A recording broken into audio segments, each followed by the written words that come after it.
There's a new deck builder out there. It's called Star Realms, and it's for 2 players in 1 box. Let's get out of this bathroom and talk about it. I don't know why I'm in it, but I thought this was a good idea. This is obviously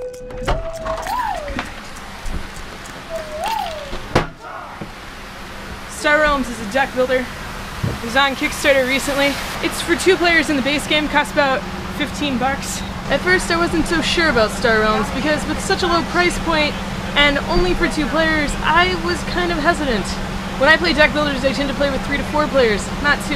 And the fact that I would have to buy 2 copies of the game to get 4 players in a game made it kind of a no-go for me on initial look. This, of course, was before I played Star Realms. Star Realms is a deck builder very similar to Ascension and DC Deck Builder. The thing that makes Star Realms interesting and unique and sets it apart from a lot of the other deck builders out there is that instead of trying to acquire victory points into your deck, like in DC Deck Builder, Ascension, Dominion, the key difference with Star Realms is you are actively trying to kill your opponent. Okay, kill is really a strong word. Actually, you're just trying to get rid of all their honor, which is their victory points. So in Star Realms, because you're not trying to acquire victory points, you're instead trying to take out your opponents. Star Realms has a very different attitude and feeling for a deck builder. Usually in a deck builder, what happens when you start to get further in the game is those victory point cards that you're acquiring start building up your deck and making it harder for you to do things which you want to do, which is mostly to buy victory points. It's a conundrum and it's a balancing act with deck builders. In this game, that's not where the balancing act is. The cards available for purchase in Star Realms are ships. You're buying ships to add to your fleet of ships which you would use to get more money or get more attack to attack your opponents. And these ships that you buy are part of some sort of faction.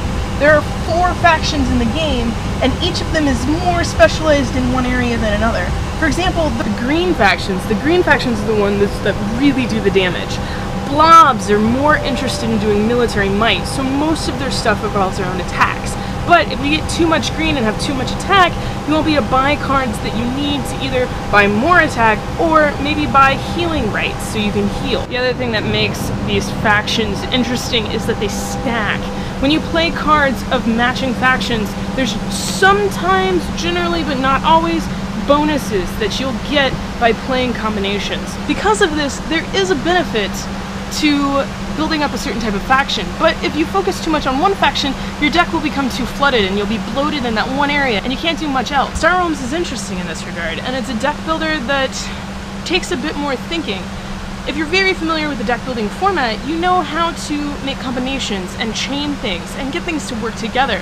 But with Star Realms, you have this interesting escalation with the factions where you have to balance between what factions you're going to go for. You can't go for them all, but you can't go for just 1 or 2. You have to really be mindful of what you're going to go for and how that's going to interact with what you're playing versus what your opponent's playing. The scaling that happens in Star Realms means that you can have a kind of seesaw event of the game. For example, in one game, I played my opponent and got him down to 7 health out of 50. It's really impressive. But then I couldn't get a combo together after that to take him out fully.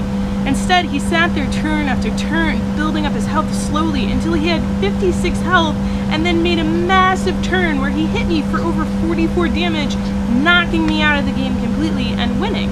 Star Realms, because it's a deck builder, has that kind of balancing act of your deck. You can get really cocky and have those great hands early on, but if you execute them too soon, it could mess you up at the end of the game, or make your opponent more wary of you than they really need be early in the game. It's a very interesting balancing act, and for 15 bucks for 2 players, Star Realms is definitely something I am glad I invested in.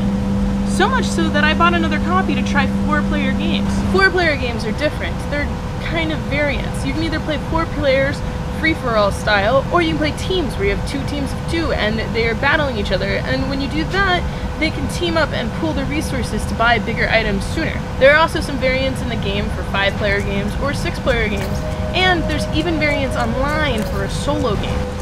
If you'd like to pick up your own copy of Star Realms, feel free to visit your friendly local game stores to locate one, or you can find a link down in the doobly-doo to Amazon where you can pick up a copy. If you like the video, feel free to hit the thumbs up button. If you'd like to see more, feel free to subscribe, and as always, what have you been playing? Oh goodness.